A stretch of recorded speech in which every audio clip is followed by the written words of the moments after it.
Hi, this is the third webinar in my Business Agility Agile Leadership Series. I ran this webinar on the 13th of May 2020, and this one is about forms of power and influence. I hope you enjoy the webinar.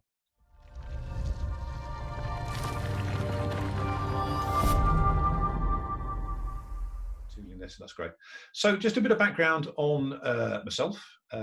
So if you've been on this before, my webinars before, you'll have seen this. So very quickly through this. I'm the chairman and founder of a company called Radtech, who some of you might have heard of. We're one of the premier agile specialist consultancies and training organisations in the world. Founded that in '98. Started in the IT industry in 1983. I know I look at only about 20 years old, but I actually started in 1983. Since '94, I've been specialising in what is now called Agile, really working as a worldwide transformation consultant, trainer, etc., this sort of thing. Certified in all sorts of different stuff. I won't bore you with all the detail. I used to be a director of what is now called the Agile Business Consortium, what used to be called the DSGM Consortium back in the day.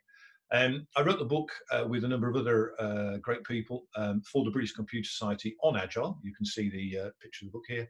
Fellow of the Agile Business Consortium, and I used to be an adjunct professor of project management at Hull University. So that's a brief overview of who I am. Just to set this in context, we've done we've done 3 webinars prior to this, but the 2 major ones in the Business Agility Agile Leadership Series with a lot of previous 2 Wednesdays. So this one is obviously forms of power and influence. We're going to be looking at traditional bases of power, forms of power to leverage in organizations, characteristics of great leaders, leadership styles, so building on what we looked at last week, really. The teams, a bit more information. We had a very quick look at teams last week, a bit more information on teams, so empowerment, self-organization, specialized generalist or T-shaped people, as they're known in the Agile world. What's called the Iceberg of Ignorance, which is an interesting concept, servant leadership, and the leader as coach facilitator rather than sort of trainer and mentor. So that's really today. We're going to have a look through that. Next session, self-development as an agile leader. So some ideas around that. Then strategic thinking. Obviously, if we're working in an agile world, we still need to be thinking strategically. So how to do that. And then an additional webinar that we're going to add in is really specifically for learning management, people in the organisation who specialise in learning management. And it's around the situation with COVID-19, for example, how to deliver a lot more. In other words, when you've got a huge demand, which is likely to happen at the end of this COVID-19 period, how do you support that? So different styles, how to actually do things with restricted budgets. So anyway, without further ado, let's drive forward. So why business agility? Again, I'm not going to spend a huge amount of time on this. This was really webinar number 1. We looked at this. It's a VUCA world, volatile, uncertain, complex, and ambiguous. Business nowadays is very, very different to the business as it was, well, even 5 years ago, never mind 10, 15, 20 years ago. When I formed Radtech in '98, it was a very, very different world to the world it is now. So it's very, very volatile, uncertain, complex. It's really the core of why we need agility. So, we sadly, in the nightmare that's occurring at the moment, we can see the sorts of things that can happen that mean we need to have the ability to interact with the market very, very, very, very, very quickly. Okay, so that's really all I'm planning to go through there. We went through that in detail in webinar 1. By the way, you can see recordings of all webinars. Either contact me directly. I will give you my email ID at the end of this webinar, or alternatively, it's available on LinkedIn or whatever. Okay, so bases and forms of power. Over to you. I've probably talked enough. So over to you on chat, if you'd be kind enough. In your perspective, in your perception, how important is power in an agile organization? So your thoughts on that, if you could just raise them in chat, and I'll have a look at what you come up with. And as I say, everyone else will hopefully be able to see what you've come up with. Hi, Manoj. Yeah. So how important is power in an agile organization? What do you think? Well, any organization really, whether it's agile or not. Business agility. So type of agile, SDLC. Agile's not really about SDLCs, systems delivery life cycles. Agile's really about values and principles, not SDLCs. Being a servant leader, yeah, absolutely. Depends on the existing structure of the organization. Yeah, sometimes need power to promote change. Yeah, absolutely. If you want transformation, we need a guiding coalition. We need to have the power to drive that forward. Empowering others, yes, absolutely. So we can set up an environment within which people can empower themselves. Power's not that important. Yeah, maybe not. We'll have a look. Very important. You need power to empower. Yeah, interesting. Yeah, good stuff. In principle, everyone's the same. However, the real world. Yeah, I would suggest, the board, et cetera, in the organization. Yeah, power not in individuals, power in people. Okay, fantastic. So there's some very interesting views there. Great stuff. Thanks, as usual. Power is very important in Agile. Yeah, can be used to derail. Absolutely. We'll have a look at stakeholder power as we go through this. Yes, so yeah, stakeholders can certainly use power to derail us, sadly. So yes, brilliant stuff. Thank you. So yeah, just some thinking on this power. The ability to act or produce an outcome. Yeah, the ability to do something that can either help or hinder the delivery of an outcome. If you remember, we sort of defined Agile in our previous webinars as the ability to continuously deliver value on a fit-for-purpose basis. Well, the people with power in our organization can certainly help us do that, or they can certainly stop us from doing that. Why is power important? It's a catalyst. It's a catalyst that helps organizations achieve their objectives. Really what we want to have is the power at the right place. I don't know if you remember in webinar 1, but one of the principles we were talking about with business agility is the right power to the right people. So, we'll certainly build on that as we go through this, as we go through this short webinar. So yes, is power important? Yes, I would suggest so.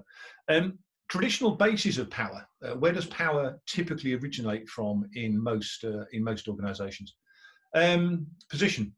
Yeah, formal authority. So somebody's got a particular role name, or they've got a particular title in the organisation. They own a budget, let's say, for example. Perhaps they're a line manager. This sort of thing. So traditionally, someone's position in an organisation is obviously going to be a base of power. The ability to sanction individuals for failure, or non-conformance to standards or expectations. So traditionally, there are things like design authorities within organisations. There are things like authorities for anything really. How we do testing or whatever it is, how we do purchasing, whatever it is in the organisation. So the ability to sanction somebody. A base of power, I would suggest. Ability to reward, so possibly the other side of that coin. The ability to recognise or reward individuals for outstanding work. The ability, as a line manager, to reward people within the organisation. So yeah, charisma, natural charisma. Sorry. Yes, this is a very powerful thing for human beings. I'm sure we've all met people in the organisation who don't particularly have a very high position, as far as their title's concerned, or any specific delegated authority. However, they're very powerful because they bring people with them. They're very charismatic, and they're sort of like a natural charismatic leader. So yeah, again, traditional base of power. And then expertise. So what's that saying? Information is power, or whatever that saying is. So yes, if anybody's got a specific expertise, then they can use that as a power base. So there's all sorts of traditional bases of power. This comes from, as we can see down the bottom here, French and Raven. It's pretty solid definition. It's been around for a long time. Centre for Creative Leadership in 2008. Plus, so there are a few pluses onto this as we see it. Informational. So control and influence generated by having access to information that's not widely available to others. So the board, let's say, for example, the board might be thinking strategically about which direction they want to take the business. That information is only available to the board, and therefore they have a power base there. Or alternatively, it could be HR perhaps are looking at something that's occurring within the business. Perhaps we're going to change the shape of the business. So therefore they have an understanding of information which nobody else in the business does. So again, a base of power. Another one we see quite a lot is relational. Now, this is something which in our experience is becoming a lot bigger. If you remember in webinar 2, we looked at different ages of business, so like the Taylorism, the Industrial Revolution age, and we looked at the age of the team, and we looked at the age of the network, which is where we believe we are now. Modern businesses tend to sell to networks, tend to align more with social networking. So influence gained through formal and informal networks inside and outside the organisation. So there's a number of different bases of power there that we can leverage as an agile leader in business agility. We need to recognise those bases of power and then think about how we can use them, effectively. So with that in mind, again, I've probably talked enough, so over to you. So I'm just about to go onto a slide which is basically a simple scoring matrix. And on the scoring matrix, it's going to look at these traditional bases of power. And what I'd like you to do is score the different types of power, then add them up and divide by the number of powers. So in other words, get an average of what you think what you think the power is. Put your score in chat when you finish, please. So here's the matrix. So power of position, charisma, relationships, information, expertise, punish others, reward others, the things we just talked about there.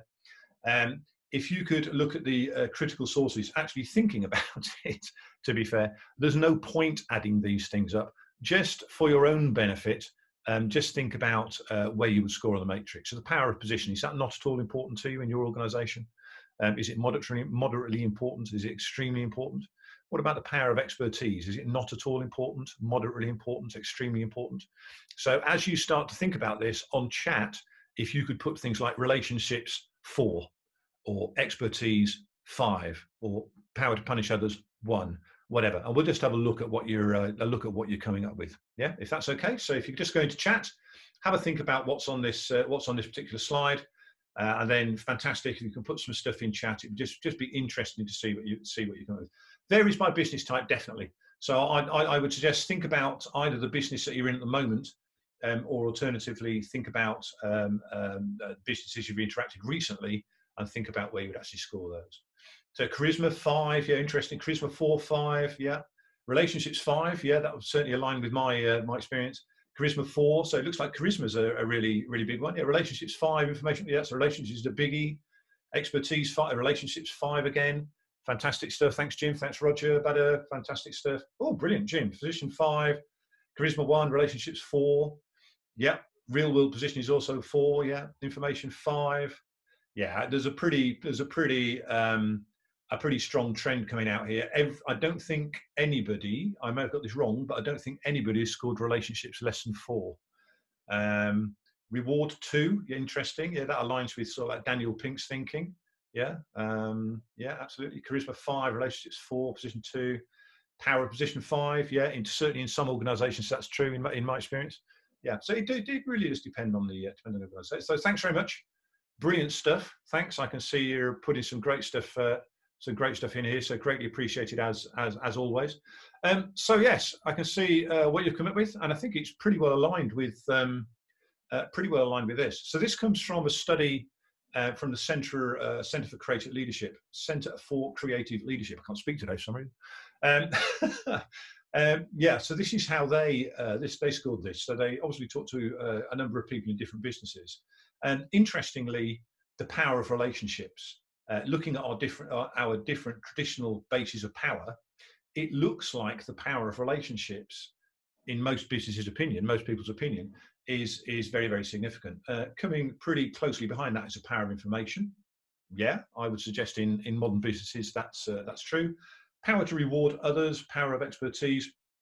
Yeah, I think it's pretty well aligning with what you said, which is great. That's very encouraging. So that's suggesting to me that even though this is a 2007 survey, it still resonates in the modern world. So yes, very interesting. Thanks very much for that. Just to remind ourselves, relationships we were looking at here, the power of relationships. If you remember in webinar 1, we looked at different ages of the business, as I was saying a little bit earlier. Yeah, that would suggest to us, if relationships are so important, it's the age of the team. So that would suggest to us in the modern world, we work through networks of people. We have communities of customers and employers.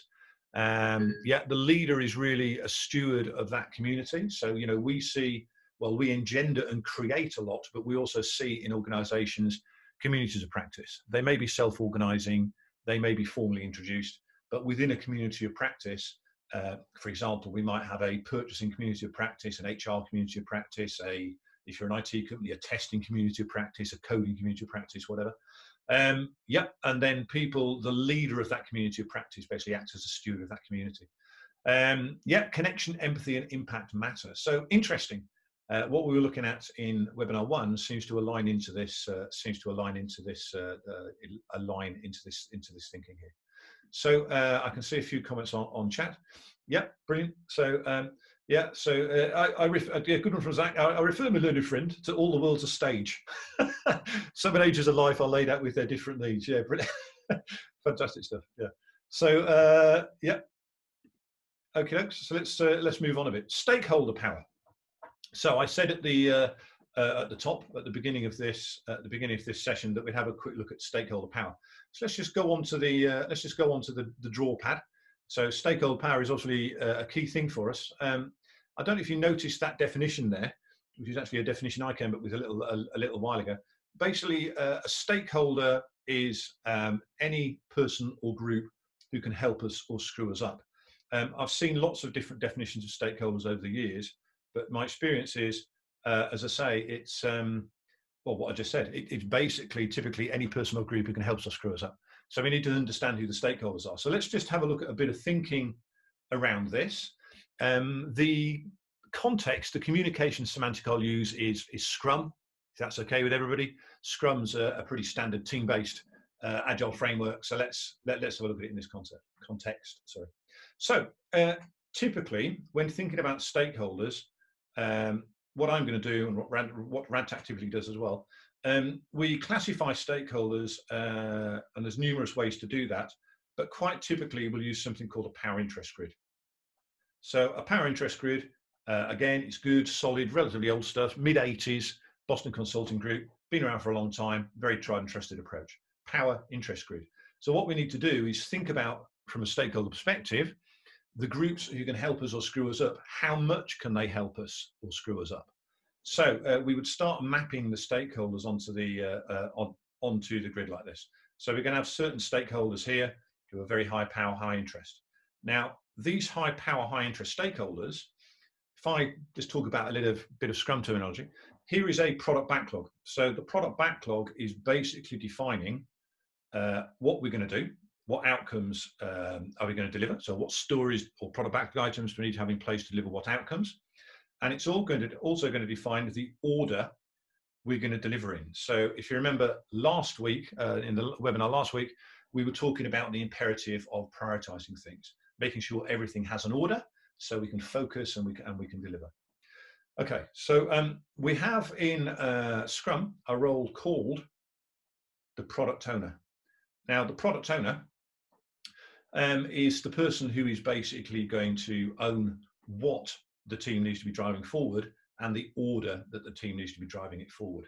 So the product owner basically owns that product backlog, and he or she is always thinking about what can I put into that product backlog. Now, empowerment, this is one of the big things we talked about in the last webinar, is absolutely essential for the product owner. So it's essential that the product owner understands what the level of empowerment is, as does everyone else. Because one of the biggest things that the product owner must have the ability to do is say no. The nightmare product owner is the person who just says yes to everything. So a stakeholder says, oh, I need this and I need it now. Product owner says, yeah, we'll do that for you. Yeah, no problem. You end up with hundreds or even thousands of items on the product backlog. Now, if you could imagine, Agile is about delivering continuous value on a fit-for-purpose basis. If we had thousands of items on this backlog, how long would it take for that to get delivered? Not very agile. Yeah, not very agile. So there is no standard definition for how many items you would have in a backlog, but RADTAC typically think about less than 120. And arguably 120 live items on a backlog is really too many. But we do have the concept in Agile of what are called epic stories, which really relate to outcomes. Those could be many months of work. Feature stories, so you have features within epics. The features relate typically to many weeks of work or possibly many months. And then user stories that are within the features. So in other words, a story down here, that could be an outcome level story, a very, very big story. A story up here would typically be what's called a fine-grained story that's just about to be delivered. But we don't want more than 120 live stories. So why do we not want more than 120 life stories? Well, it relates to something called Dunbar's number, who some of you might have heard of. Now, Dunbar is a psychologist who did a study into how many relationships can any human being hold at any one time. And the number he came up with was somewhere between 120, 150, somewhere around that. So we're using that same thought process to say, how many stories, how many outcomes can a product owner hold in their mind at any one time? Well, we're going to have the focus on what's going to go in the next sprint, but basically not more than 120 on the backlog. We don't want more than 120 live things on the backlog. So the product owner's got to understand their empowerment. The product owner's got to have the ability to say no. We don't want a huge amount of items on the backlog. So in relation to the high power, high interest stakeholders, we'll also have low power, high interest stakeholders. Now, these people will also want things. Again, product owner's got to understand under what criteria he or she can say no. We've also got low power, low interest stakeholders. We don't want to lose their input. You know, they're fantastic people who are interested in what we're doing. We don't want to lose their input. So we're going to figure out how to communicate with them effectively. And then we have people over here who are high power, low interest. Now, these people are sometimes called Segal Managers. Some of you might have heard this term. It is a standard term. So the idea in Segal management is these are people who fly in intermittently, go over everything, and then fly out again. So they're called Segal Managers. We really need to have the ability to deal with those people, because, you know, if this is a very senior person in the business who has a solid base of power, and that person's coming in every 3 months and saying, "Oh, everything you've done is wrong, it's all rubbish." Wow, that's not good. We've wasted a huge amount of time, a huge amount of money. The team will be incredibly demotivated, and the senior management team won't be happy either. So we need to make sure we understand what the power bases are for the stakeholders. We need to understand, where they map onto a power interest grid, and we need to think about, for these folks, how we can actually pull them in. In fact, back in the day, probably 25, 28 years ago, when I was working as a product owner in a famous airline in the UK, famous worldwide airline in the UK, I literally used to follow around some high power, low interest stakeholders, literally from meeting to meeting, because I just knew it was absolutely essential that I brought them up to speed with what had just come out of the last 2 week sprint. And I knew if I didn't do that, I'd be running a very significant risk that 2, 3, 6 months down the line, they'd come in, look at what we've done, and they'd basically poo-poo it all and say, no, we need to be doing something different. So, you know, it's really essential. So we've got to understand stakeholder power. This is the sort of thing, when I'm interacting with teams or boards or whatever, this is the sort of thing that I'll be doing in the first hour of the first day. You know, it's essential we understand this, where the power bases lie, and it's essential for the product owner to understand, you know, when he or she can say no. And there's different ways to say no, by the way. You know, you could say no, we're not going to do that at the moment. Or the product owner could say, no, I just don't think this is right for the backlog. I don't think it's right for the outcome that we're trying to create. Or the product owner could say, no, we need to get somebody else's approval for this, because I'm not. There's different ways to say. There's different ways to say no. Anyway, let's go back to the slides again. So we were just talking about this. Just bear with me. I'm just going to have a quick look at chat. Yeah, brilliant. Yeah, good stuff. So yeah, stakeholder power. So stakeholder power is obviously key to understand that.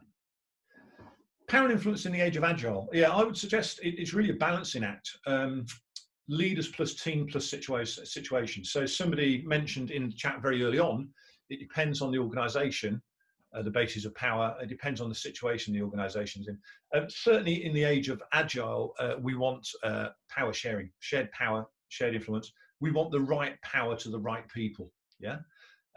Because if we don't have empowerment at the right level, it's going to cause us big problems. One of the big problems it will cause us is things are going to be very, very slow. So let's just go back to the sketch pad again. And I just want to talk a little bit about this. Now I'm just going to go in here and talk a little bit about systems thinking. Now, obviously, I'm not going to give you a whole overview of what systems thinking is in 2 minutes. But I just want to have a look at this from a perspective of empowerment and systems thinking. So very, very simplistically, let's say this is a value chain. So here is a customer saying they want something, and here is a customer getting that thing that said they wanted. This is an SDLC type view, by the way, Zach. So I'm going to look at an SDLC type view here. This is a very basic process, let's say, that the team goes through to actually deliver an outcome. So there we go, into process 1, process 2, process 3, blah, blah, blah. Let's say that the empowerment's at the wrong level. Now, what we could look at is the work time of the team, as it's known in Lean, the work time of the team. So it might take the team a day to do this, perhaps, a day to do that, perhaps, 2 days to do that, maybe, and a day to do this, perhaps. Something like that, let's say. So the work time for the team is 5 days. That's how much work they do to create this particular value, to create this particular outcome. But what we're really interested in is the lead time. So how long does it take to get from the customer asking something to the customer getting that thing that they asked for? Okay, so the lead time, that's what we're really interested in. Now, if the empowerment's wrong, if we don't understand where the basis of power and the empowerment's at the wrong level, what's going to happen is that it might take us 5 days to get this thing approved to start work. We then do a day's work on it. It then takes 10 days to get that work that's been done approved. We then do a day's work on it. It then takes another 10 days to get that approved. We then do 2 days work on it, 5 days to get that approved, another day's work on it, and then 10 days to get approval that it's going to go out the door. So in this situation, our work time, the time that the team actually spend on it, is 5 days. Our lead time is 5 plus 1, 6 plus 10, 16, 17, 27, 29, 34, 35 is 45. 45 days. So that's nuts. That's nuts. So basically, the actual work that we spend on this is 5 days, but it takes us 45 days to get it out the door. Well, Agile is about continuous delivery of value on a fit-for-purpose basis. That is going to be really slow delivery of value. So, again, it's really important that we understand, why empowerment is important. And this is just a very simple view at, the impact on the value chain if the empowerment's at the wrong level. So we want the empowerment at the right level, and we want to share that. We want to share that power, the right power to the right people, as we've suggested previously. Let's share back to the slides again. So yes, just a quick reminder from webinar 1.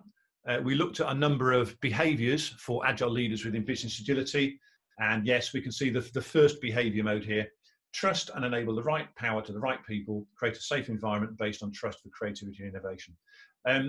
I think just the next bit, just to build on this, which I've mentioned before in other webinars really, no management team can empower anybody or any team. You can't empower teams. What you can do is set up an environment within which the team will empower themselves. Now, looking at that first word there, trust, if the team do not believe that they are trusted, or if the team do not believe that they are working in a safe environment, in other words, where they can take risks, where they can do things, and they're not going to be beaten up, or whatever the right words are, they're not going to be beaten up for taking those risks and being innovative and being creative. If that trust isn't there, do what you want, the teams won't be empowered. So, empowerment's not about just saying, you shall now do this. It's not about that. Empowerment is about working with the team to think about what level of empowerment is correct for them based on their skills and experience, and also what level of empowerment are they happy to take on. That's how we actually enable that. So yeah, brilliant stuff. Great stuff. So let's have a look at agile leadership characteristics. So we had a look at this last week. I'm not planning to go through the slides we looked at last week, but if you remember last week, the last thing we looked at was a business leadership agility scoring matrix. So just giving you a rough idea of how you might look at, are we actually demonstrating agile leadership business agility within the organization? So just a quick reminder of the sorts of things that we had within that thought process. Value, no great surprise there, satisfying customer value. Planning, we don't try and be too predictive going into the future. Hey, look, we're going to plan over short periods of time in detail. We're going to do baseline plans over a longer period of time. Obviously, to run a business, you need to look down a month, 3 months, whatever makes sense. So yes, we're going to do that, but we follow the idea of baseline planning and detail planning. We focus on the whole system's value chain. We just had a quick look at that. We ruthlessly prioritize everything as leaders. Yes, otherwise we won't get focus. And if we don't get focus, we'll get noise. If we get noise, we will get context and task switching, and that will decimate the productivity. We place decision-making with the people who have had the best information to make effective decisions. Yep, the sort of stuff we're talking about in this webinar. We focus on simple visualizations to enable communication cubed. Yeah. So simple visualizations. We talked about things like burn down charts, burn up charts, information radiators, cumulative flow charts. Very, very visual, simple information so people could see what is going on. Story maps, all this sort of good stuff. We facilitate the art of the possible as an agile leader.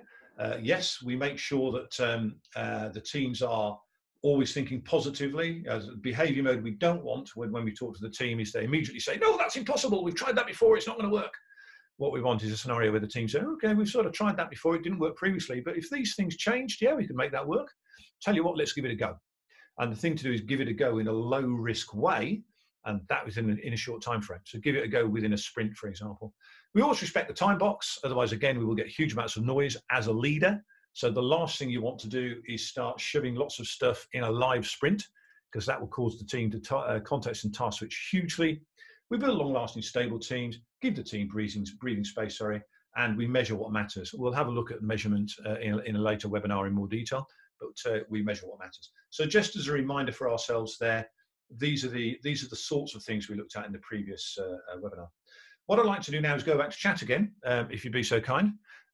Thinking about those things that we looked at in the previous webinar, thinking about these things, these are really, how we recognize business agility, how we recognize agile leadership. What about the personal characteristics as a human being? What are the personal characteristics of a great leader? Again, you've raised some great points up to this point. If you can raise some more great points, so on to chat. What do you believe are the personal human being attributes of a great leader? So I'll just go on to chat again. Patience, empathy, huge, yes. Listening, communication cubed. We talk about in Rantac. Listening is the first thing. Humility, definitely. Humor, yep. Good listening. Yeah, brilliant. Just about everybody's coming out with listening. Reliable, respectful, definitely. Yeah. Has to be calm. Yep, certainly as a leader, I would suggest that's certainly true. Mentor, high emotional intelligence. We'll look at emotional, if I can say it, we will look at emotional intelligence in webinar 4 and webinar 5. Forgiveness, direction, love, respect. Yeah, absolutely key. Mindfulness we'll look at in webinar 4 and 5 as well. Empathy, yeah, vision review, yeah, trust, honest, introspective, yes, certainly. The next webinar is about personal development, and that's about looking at yourself and figuring out how you're interacting with people and the organization. Diplomatic, yes, yeah. Knows when to get the power tools and black bags out. Yeah. Oh, interesting book there. All Contextual. Stan McChrystal. I haven't read that. Who's that from? Peter. Stan McChrystal wrote a great book on this, so I'll certainly have a look at that, Peter. Thank you very much. Question: can we build a good leader? Is it possible for everybody? That is a very, very interesting question, and to be fair and honest, I don't know the answer. My gut feel on that is that it comes down to the level of empowerment that individual human being would want. So in other words, if that person wants to be a leader, my experience is that yes, we can certainly help them go down that route. But we couldn't say thou art now a leader sort of thing if that person doesn't want to. But can you build a good leader? Haven't thought about it in detail, but my gut feel would be yes, if they want that level of empowerment. Thought leader, different styles for different situations, definitely. Construct conscious, so being aware of being aware. This is an interesting one from Zach. It depends if the people want to be led by a leader. Yeah, there is a lot of work, a lot of studies in whether teams actually need leaders or not, which is quite an interesting thing to look at. So, for example, I think the classic thing people mention is a flock of birds. I don't know how people know this. I don't know how naturalists and anthropologists know this, but according to the experts, the way a flock of birds fly is basically if they're just trying to stay 2 meters away from each other. So this bird is saying stay 2 meters away from that bird. This bird is saying stay 2 meters away from that bird, this bird, and that bird. And they totally self-organize. They don't have a manager or a leader or whatever. So quite interesting. Yeah, truly, fully self-organizing teams. Not a manager. Yes, from Jas. Yes, certainly. Leadership and management is very different. Certainly within Agile, we really look for transformational leadership over transactional management. We look for transformational leadership over transactional management. So obviously a key part of Agile is continuously improving in the way we work, but it's also about evolving brilliant outcomes and products, etc. So transformational leadership. Do you still need transactional management in organizations? Yes, However, the key focus as we evolve to an agile way of working is more transformational leadership. Leaders are naturally developed, but managers can be created. Yeah, interesting concept. Yeah, fantastic stuff. So again, absolutely awesome, awesome list that you've come up with on chat there. So sincere thanks. Yeah, thinking about some of those things you were raising there. So, what I'm looking at here is low and high people emphasis and low and high task emphasis. So situational, yes, a few of us identified on chat, all of this stuff is situational. Yep. And funnily enough, we'll look at a concept called situational leadership. If we have time, which I think we will, we'll look at a concept called situational leadership towards the back end of this particular webinar. So yes, laissez-faire, sort of just leave it as it is. Yeah, low task emphasis, low people emphasis, democratic facilitative. Okay, that would align with agile thinking with leadership that we're just about to have a look at. So in other words, leader acts as coach, facilitator. That would certainly align. So high people emphasis, high task emphasis. Sorry, transactional management. So the transactional manager. Yeah, transactional management is about getting things done. This is the way we do it. We're going to do this, and we're going to get this done. These transactions enable us to do this. So yes, that's very high task, but very low people oriented. Whereas transformational, yes, we're really looking for transformational leaders in Agile, is very high people. It can be low task, because we might be aiming for a transformation rather than a delivery of a particular outcome. So yeah, so interesting stuff there, hopefully. So personal attributes, as I say, just to reiterate, you'll get a full recording of this webinar. So if you're interested in this slide or any other slide, you're going to get a full recording of this. So you'll be able to see all these things. So I'm not planning to spend a huge amount. We could spend quite a lot of time on this slide, but I'm not planning to spend a huge amount of time on this slide. Just give you a flavour of the sorts of things you were raising. This is something that we looked at in the previous webinar. Excuse me. I'm getting a very dry throat. Thank you. Something we looked at in the previous webinar. Yeah, no, I really like this concept. It's to do with leadership schools of thought. And this is basically the leadership fallacy. The leader feels over-responsible. So that's sort of where it starts from. The leader feels over-responsible for coordination of everything, for answers, and for overall unit goals. So they feel really, really responsible. He or she is really stressed over that responsibility. So because they're stressed and they feel over-responsible, they really coordinate really hard, command and control. Therefore, the direct reports feel over-controlled. They're always driving for answers. So the direct reports are feeling blocked, underused. They're also, forever dealing with providing answers. They also feel over-responsible for the unit goals. So the direct reports feel committed only to their own sub-goals. They don't care about the overall goals because they're being driven so hard. So in essence, this leads to the direct reports feeling lower commitment and a sense of responsibility. That then feeds back to the leader feeling over-responsible. So in other words, what the leader is hearing from the direct reports is, oh, we can't be responsible for this, we can't be responsible for that. So they then drive even harder. That then causes even less responsibility. So they then drive even harder. That causes less responsibility. Drive even harder, and it's just it's a non-sustainable thing. As leaders, we need to an appropriate level, we need to let it go. As I say, Radtak's view on this has always been: we employ brilliant people, and then the manager, the leader's job, well, not manager, the leader's job in Agile. Is to enable those people to be brilliant. And as I was saying in the last webinar, a part of that is just about getting out the bleeding way. I really like this as well. This is this is very modern, 2,500 years old. This statement, very modern. The wicked leader is he who the people despise. The good leader is he who the people revere. The great leader is he who the people say we did it ourselves. And that's always been sort of my view as an agile leader, working different roles. Over the years as a consultant or a product owner or a scrum master or whatever. Yeah, that's really what we want. Let's have a look at agile teams. So we looked at leadership there a little bit. Self-organizing teams. So what does this mean? Well, we can see a number of things on this particular slide here. We want the self-organizing team to organize themselves to basically produce the outcomes in the most effective way. We want the self-organizing team to be continually improving. We want the self-organizing team to have respect for themselves. We want the self-organizing team to work on a basis of trust, so everybody enjoys working with the team and everybody feels that they can make contributions to the team. We want the self-organizing team to take steps to remove possible problems before they occur, rather than waiting for the problem to occur before they do anything. Now, how do we engender a self-organizing team? Well, if we're following a very strict command and control approach as a leader, you're never going to get self-organizing teams. So it's really, as an agile leader, it's really about engendering that behavior mode so the team will self-organize. And a lot of that is about putting the power in the right place.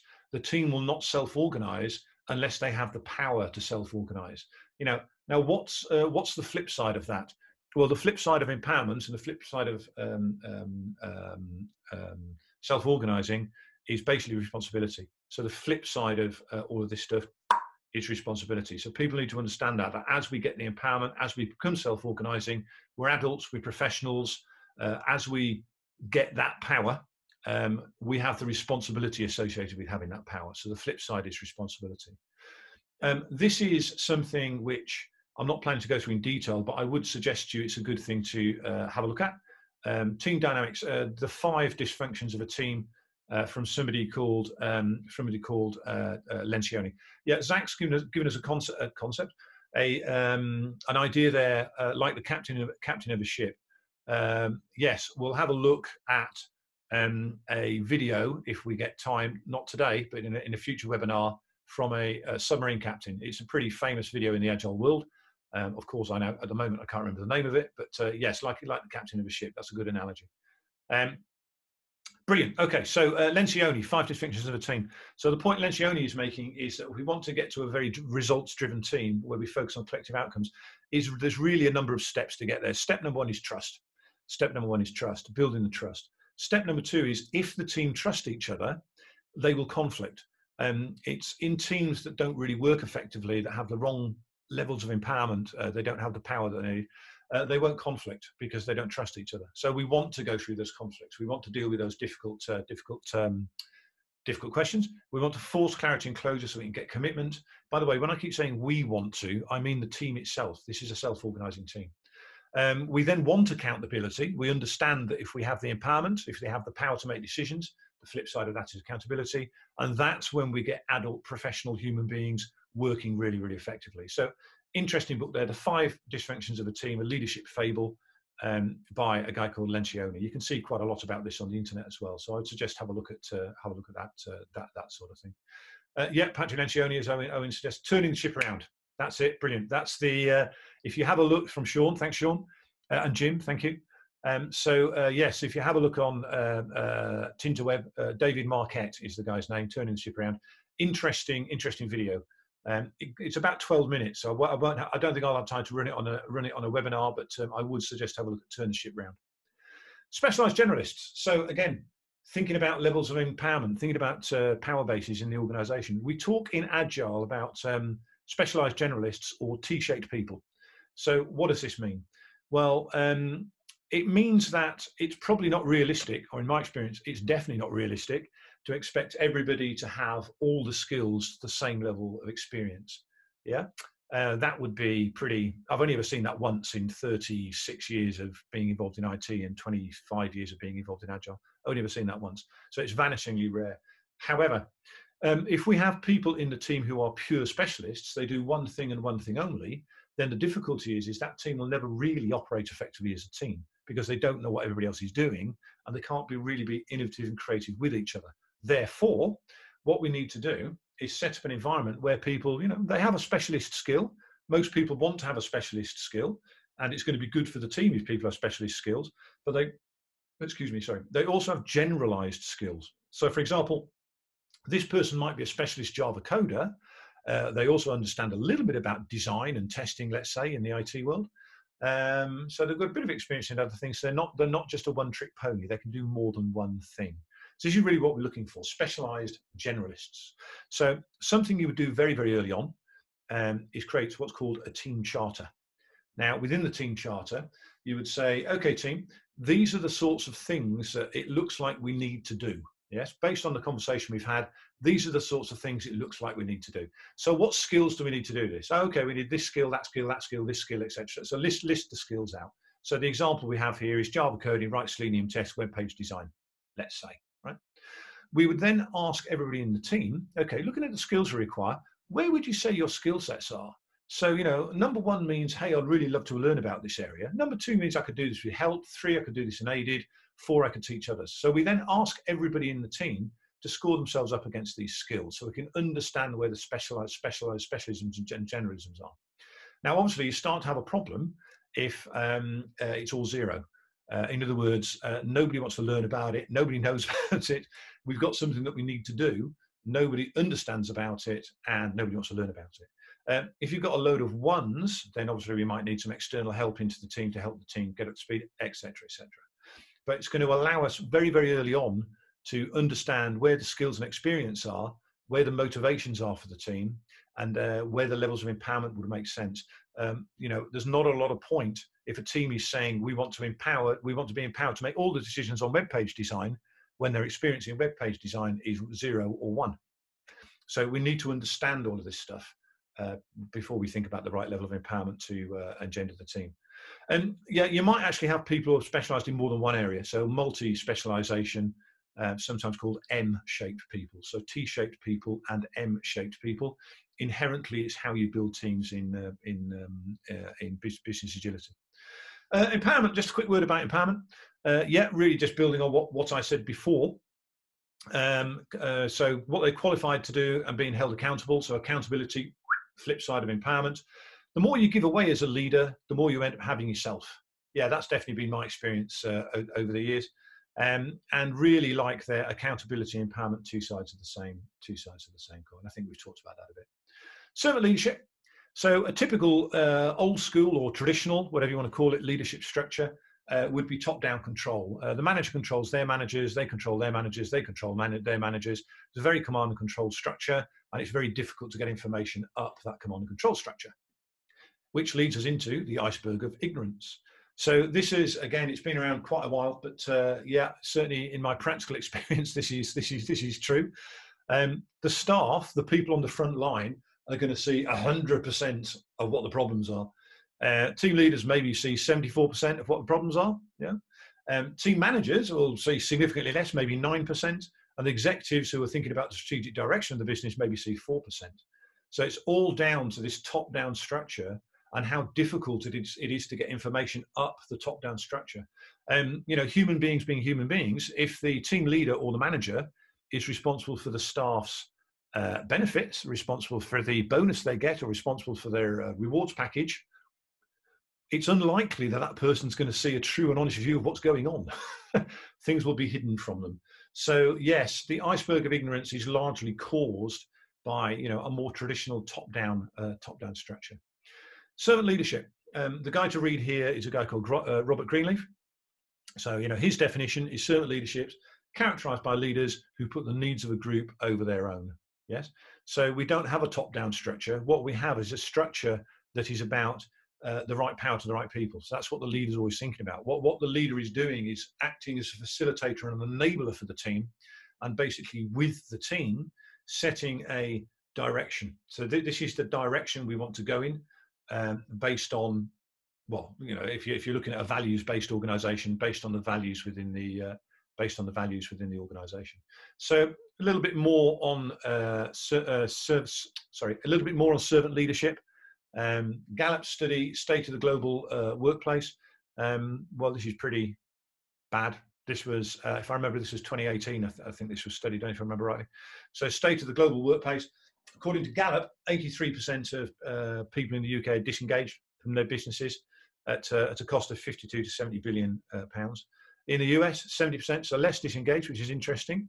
I would also find it interesting that Agile, arguably, but in my experience, Agile has been more penetrated in the States than currently in Europe. 70% disengaged and 550 billion, so $500 billion. So yeah, interesting. So some statistics there about what this means.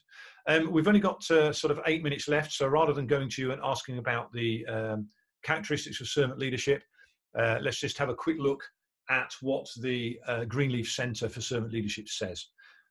So the servant leader obviously is the person who is serving the team, is the leader of the team.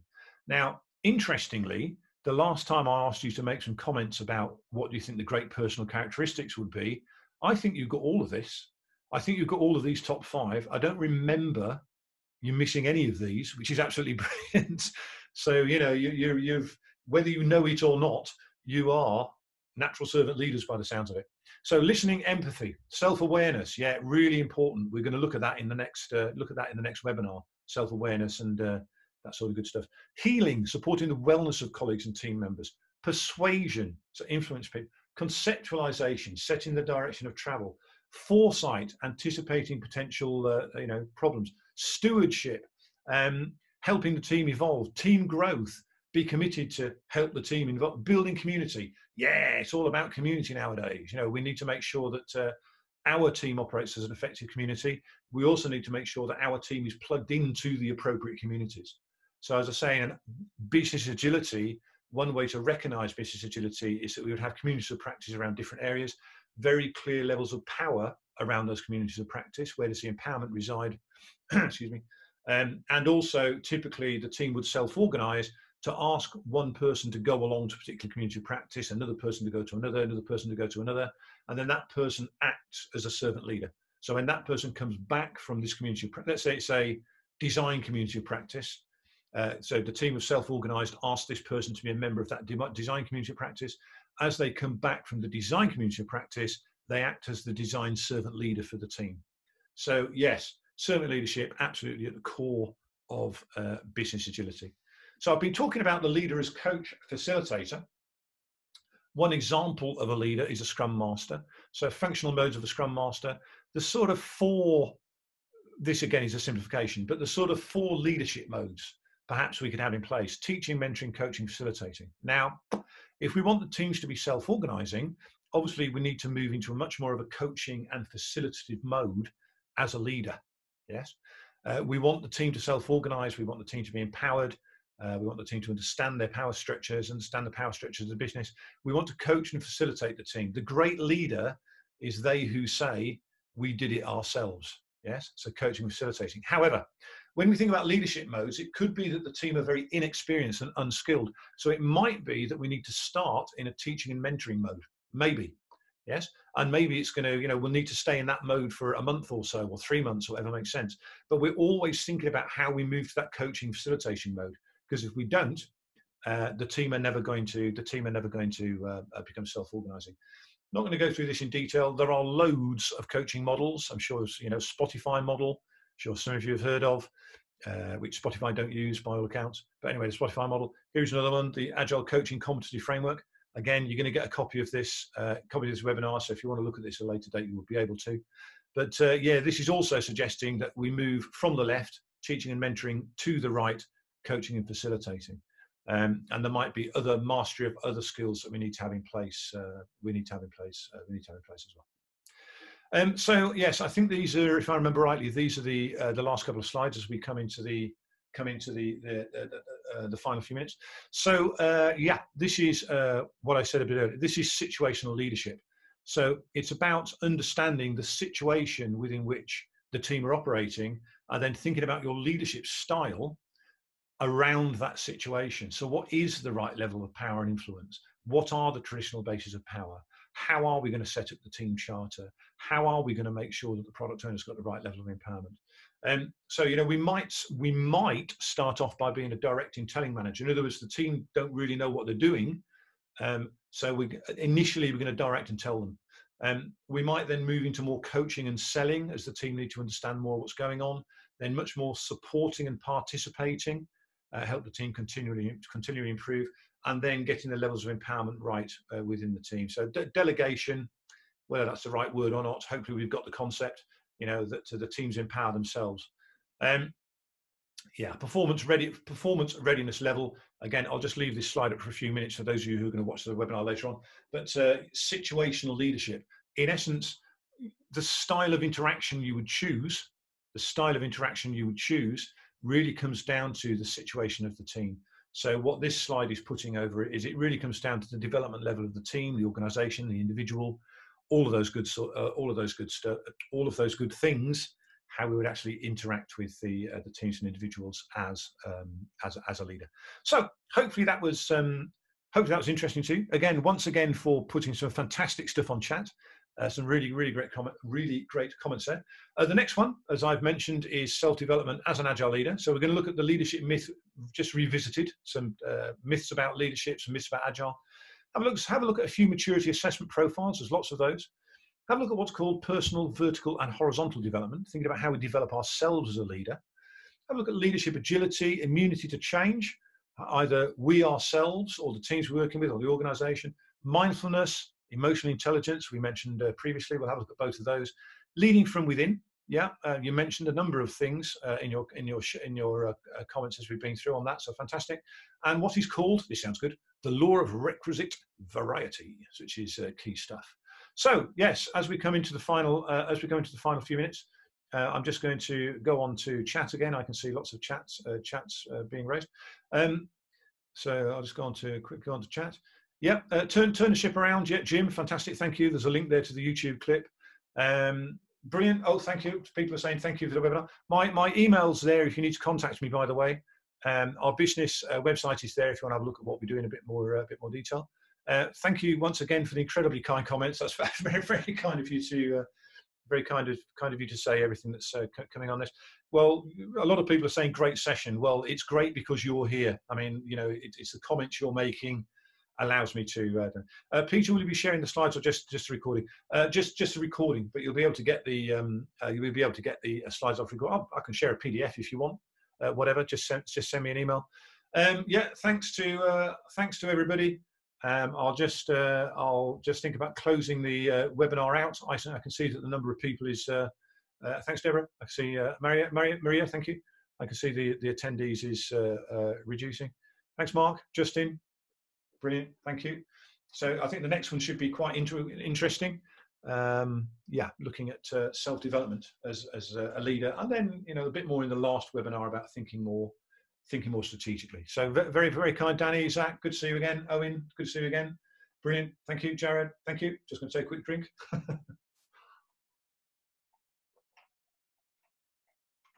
Okay, brilliant stuff. I can see most people dropping off now.